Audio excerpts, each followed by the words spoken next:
Hey, what's up, everybody? Sorry I haven't posted a video in a while. Just been busy. I'm in college, so not gonna get too much into it. I've just been busy. I got a lot going on with extracurricular things and stuff. But welcome back to the podcast and the YouTube channel. And I just got done watching The Babysitter, Killer Queen, the Netflix original, which was the sequel to the original Babysitter, which I think that was like 2 years ago. And it has that what's the lady's name? She's in Ready or Not, which I really like her. Let me find her name real quick.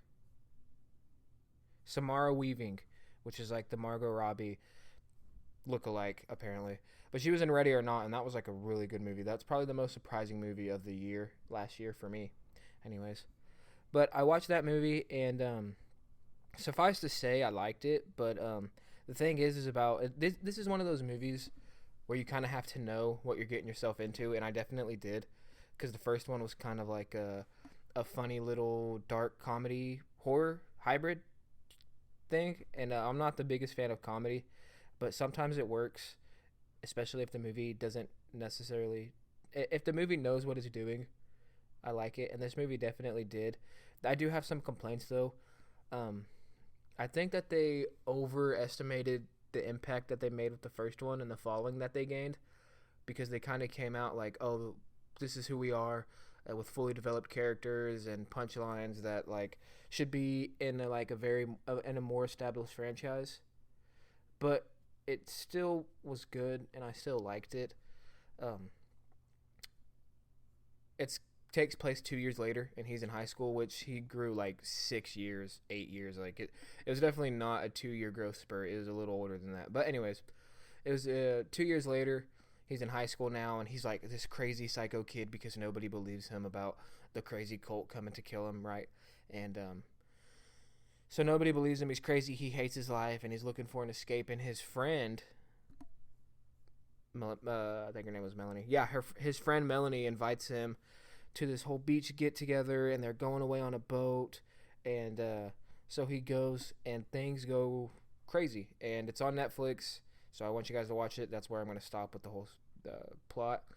But the characters were okay. It was directed by McG, and he's made movies like the Terminator Salvation in 2009, and he made the 2000 Charlie's Angels movie, and he made the first Babysitter. He made Charlie Angels, the second one, I'm pretty sure. And his movies kind of are like Quentin Tarantino esque, and not at all as the same stature. He's nowhere near as a filmmaker as Quentin Tarantino, but with the gore and the kills, I kind of like it. And he kind of has like a funny directing style. Like he'll do quick zoom ins and free shots of of characters and things in like certain scenes. Like there's one scene where there was like a boss battle going on in this movie, The Killer Queen, and he kind of like put a layout over it, and it was like a Mortal Kombat scene. So it was like that was really fun.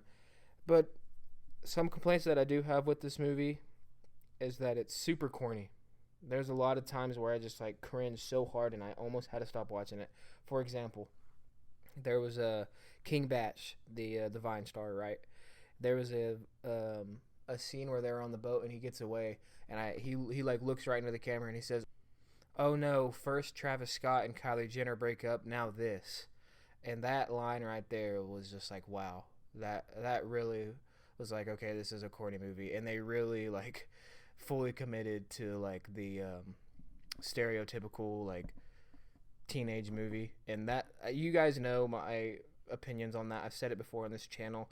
When you make a movie that pertains to a certain demographic, like the youth specifically, you have to do it right, and you can't put like punchlines like Travis Scott and Kylie Jenner. Like nobody's gonna care about that in like 5 years, and inevitably it won't stand the test of time. Which this film wouldn't have done it anyway, because it's kind of like a cult classic, funny, non-serious movie. And I do like these movies. Like they're not the best movies, but like I do enjoy watching them. They're fun to watch like on the weekend when you're just hanging out.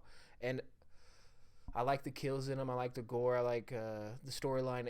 It works for me. But a big complaint that I had the movie, and this was like probably my biggest, was the effects.